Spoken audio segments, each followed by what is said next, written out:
네, 많이 궁금하셨을 부분이 바로 엔터주이실 텐데요. 자, 오늘 엔터주에 대해서 알아보도록 하겠습니다. 자, 앞으로의 전망도 좋고 그렇기 때문에 모멘텀 있을 것 같거든요. 유성만 리딩투자증권 수석 연구원 모시고 자세한 이야기 풀어가죠.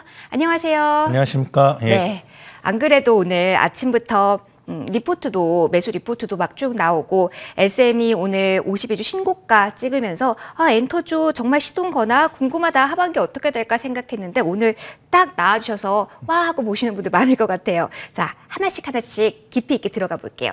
먼저 이제 하반기로 들어서면서 하반기가 사실은 조금 더 실적이 좋기도 하잖아요. 뭐 예. 원래는 뭐 공연도 있고 그러다 보니까. 근데 이번에는 좀 어떨까요? 하반기 전망 어떻게 보세요, 연구원님?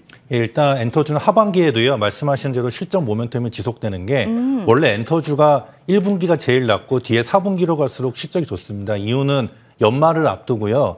각종 그 엔터 소속의 아티스트들이 11월 말부터 해서 12월 초 중순에 앨범을 많이 냅니다. 네. 그래서 대부분 엔터사들이 1, 2분기 때는 그러니까 1분기 정도 컴백하면은 2분기 때는 활동이 별로 없다가 3분기, 4분기에 정규 앨범, 미니 앨범이나 디지털 싱글 등등을 내는데 물론 올해는 코로나 때문에 오프라인 공연은 없지만 역시나 앨범 자체가 3분기, 4분기에 그러니까 즉 하반기에 상반기 대비 훨씬 더 컴백 일정이 많습니다. 그래서 엔터테인먼트 쪽은 하반기에 실적 모멘텀으로 일단 좋을 것 같고 그리고 시간이 지날수록 어쨌든 백신 접종이 많을수록 네. 이 오프라인 공연 정상화에 대한 기대감 등등이 있기 때문에 엔터주는 또 최근에 메타버스나 NFT 맞아요. 이런 쪽과도 연결되는 원천 IP지 않습니까? 그렇기 때문에 엔터주는 실적도 좋고 센티멘트도 좋고 모든 측면이 좋기 때문에 하반기에도 지속적으로 좋게 보고 있습니다.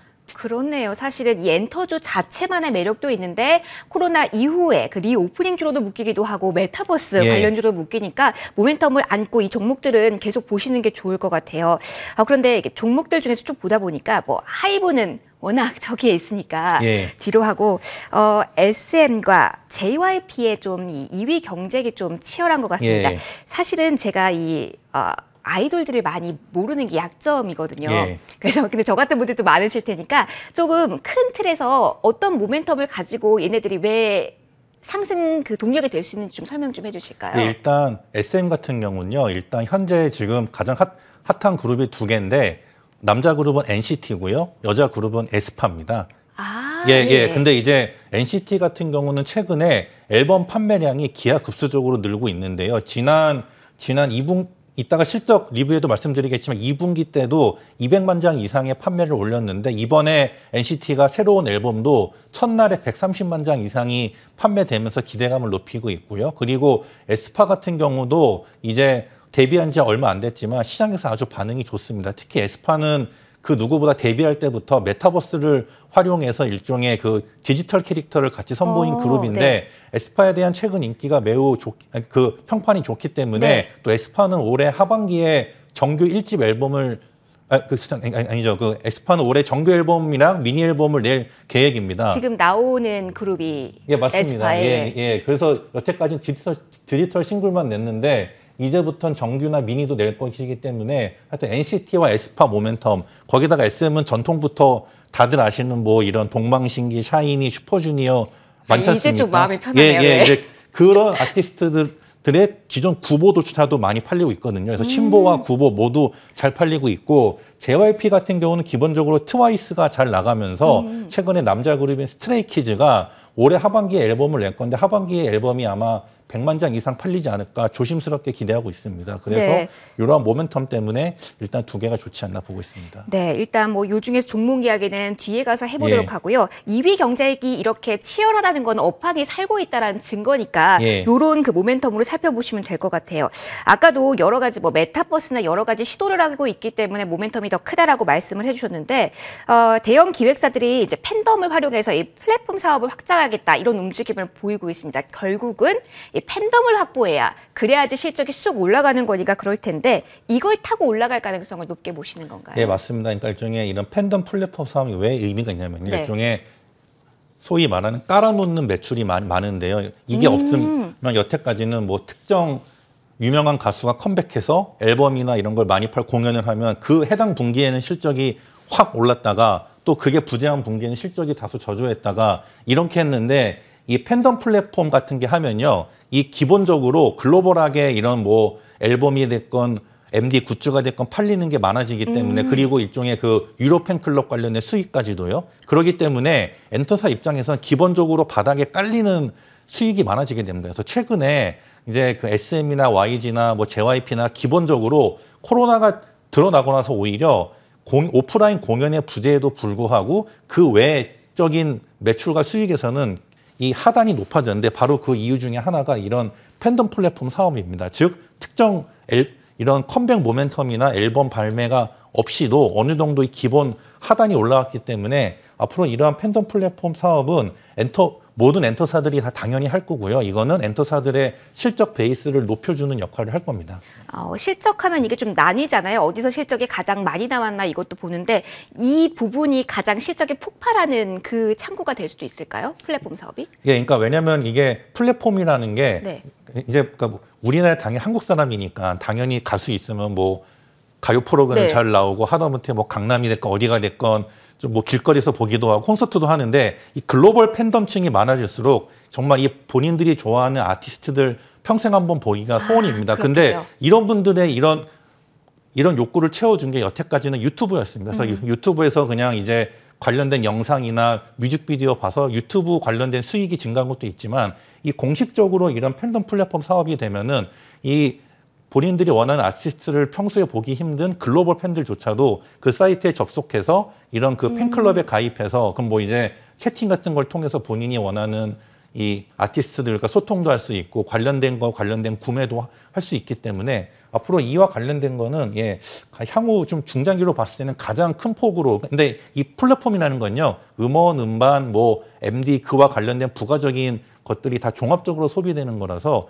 그러니까 이 플랫폼도 커지겠지만 이 플랫폼을 통한 매출이 엔터 사업의 모든 분야의 매출까지 다 동반적으로 상승시키는 이런 효과가 기대되고 있습니다.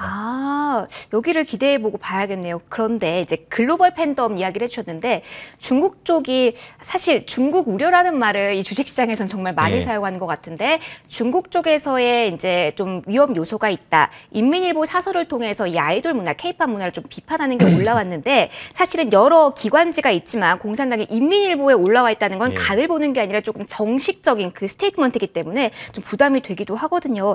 중국 쪽에서 이런 리스크가 있음에도 큰 틀은 뭐 영향이 없이 쭉 갈 수 있다고 보시나요? 그래서 최근에는 중국에서 뭐 아시겠지만 예전에 우리나라에서 활동을 했던 그 유명 인기 그룹에서 탈퇴한 멤버가 좀 사회적 물을 일으키면서 중국 내에서도 이런 아이돌 문화에 대한 통제가 있어서 분명 이게 단기적으로는 조금 부정적인 영향인 건 맞습니다. 근데 중장기적으로 봤을 때는 요거는 일시적인 이런 하나의 현상일 뿐이지 중장기로 되면 이 기본적으로 이런 아이돌 팬덤이나 이런 건 뭐 아이돌 문화라는 게 지금만 있는 게 아니라 몇십 년 전에도 좋아하는 가수도 있었고 지금도 있고 앞으로도 있을 거기 때문에 이걸 막을 수는 없습니다. 그리고 좀 그나마 다행인 건 지금 가뜩이나 이 사드 사태 이후로 한중 이런 케이팝 관련된 거 공식적으로는 전혀 활동이 없는 상태이기 때문에 오히려 이 한중 관계가 정상화되기 전에 한번 이런 이슈가 한번 터지고 나서 그걸 한번 극복하고 소화하고 가는 게 오히려 더 잘 되지 않았나 개인적으로 바라보고 있습니다.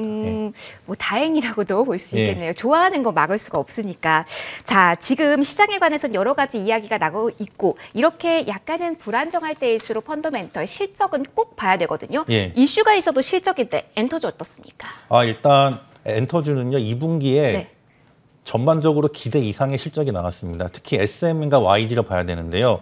SM 같은 경우 2분기에 엄청난 어닝 서프라이즈 영업이익 275억이 나왔습니다. 이유는 기본적으로 앨범 판매가 좋았는데 아까 말씀드린 NCT가 앨범 292만 장, 엑소가 한 122만 장 정도 팔았고요. 그리고 구보라 그래서 기존에 이미 발매되었던 다른 가수들 및 해당 가수들의 앨범도 160만 장이 판매돼서 하여튼 됐고요. 음원 판매도 증가하고 그리고 SM 베이징도 베이징도 이제 영업이익 6억 그리고 아까 말씀드린 그 팬덤 플랫폼이죠. DOU 같은 경우는 영업이익이 30억 중반이 나왔습니다. 이렇게 실적이 다 본업과 자회사들 다 호전되면서 좋아졌고요. 더군다나 3분기에는요. 엑소 멤버 솔로 활동 그리고 레드벨벳과 NCT의 컴백 등 호실적 랠리가 지속될 거기 때문에 이 SM 같은 경우는 3분기, 4분기 계속 호실적 랠리가 이어질 것으로 보입니다. 그리고 YG 엔터는요.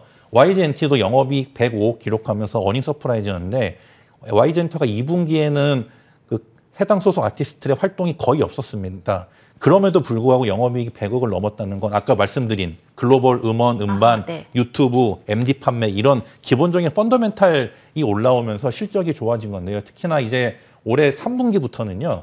리사 솔로 그리고 4분기 되면 블랙핑크 완전체 등 계속 상반기 되면 하반기 활동이 더 많기 때문에 YG 엔터도 지속적으로 실적이 더 좋아지고 특히나 자회사 YG 플러스도 실적이 좋아지기 때문에 그래서 결국에는 SM, YG, JYP 이런 그리고 하이브 모든 엔터사들이 오히려 상반기보다 하반기에 더더욱 실적이 좋아질 것입니다. 업황일제에 올라올 예. 수 있다. 상당히 탄탄한 하반기가 좀 기대가 되네요. 자, 아까 공연 이야기를 해주셨습니다. 하반기가 공연 모멘텀이 있기 때문에 더 올라오긴 했는데 올해는 좀 어렵긴 하겠지만 앨범이 있다라고 아까 살짝 언급을 해주시긴 예. 했는데 자 그래도 조금 소규모라도 오프닝이 되면 조금 더 실적이 화답할 테니까 그 가능성은 어떻게 보세요? 예. 그래서 지금 궁금하시는 게 이게 하반기에 점점 백신 확대가 되면은 네네. 공연 재개 가능성이 있는데 이제 정부 측면에서도 빠르면 9월 말쯤에 위드 코로나 정책 시행한다고 했지 않습니까? 만약 그렇게 된다는 전제하에 그러면 빠르면 한 10월 한 중순쯤에 뭐 이름은 밝힐 수 없지만 여러분들이 다 아시는 우리나라 대표적인 이런 K-팝 그룹을 스타트로 해서 어느 정도 일정 규모의 대면 공연, 우리가 말하는 오프라인 공연이 될 가능성이 있습니다. 근데 이건 일단 네. 그 당시 가서 좀 봐야지. 분위기 봐야 되는데 만약에 정말 정부 계획대로 접종이 잘 돼서 위드 코로나가 된다면 빠르면 10월 중순쯤에 아마 여러분들이 다 아시는 K-팝 대표적인 그룹부터 해서 한번 네. 오프라인 공연이 가능하지 않을까 그럼 조심스레 기대를 가져볼 예상하고 만도 있습니다. 하네요. 예, 예. 네. 자, 마지막으로 짧게만 볼게요. 엔터주 가운데 최선호주. 예. 그래서 일단은 당연히요. 네. 최선호주는 SM 엔터입니다. SM. 일단 실적도 2분기 좋았고 3분기, 4분기 실적이 좋고 그리고 뭐 다 아시겠지만은 매각 이슈도 있습니다. 이제 뭐 공공연화 됐는데 그래서 뭐 국내 대표적 대기업이 뭐 카카오건, CJ ENM이건 맞아요. 예, 뭐 주요 매수 인수군으로 돼 있고 그러기 때문에 뭐 이거는 그 매각 관련된 이슈는 실제 뚜껑을 열어봐야 아는 거기 때문에 어디가 될지는 모르겠지만. 100% 모르겠지만 예, 하여튼 뭐 실적도 좋고 거기다가 이런 그 매각 이슈까지 있기 때문에 거기다가 기본적으로 이제 SM 엔터 같은 경우는 아티스트도 많고 해서 기대감을? 저는, 그러니까 뭐 이게 SM만 좋고 다른 건 다 안 좋은 다 좋은데 지금 당장 이 시점에서는 그래도 SM 엔터가 좀 엔터주 중에서 주가 측면에서는 좀 가장 상승 여력이 있지 않나 보고 있습니다. 네. 자, 엔터주에 대한 기대감 가져볼 수 있다라고 말씀해 주셨습니다. 유성만 리딩투자증권 수석연구원과 여기서 인사드릴게요. 고맙습니다. 고맙습니다. 네, 1부도 여기서 인사드리겠습니다. 시청해 주셔서 고맙습니다.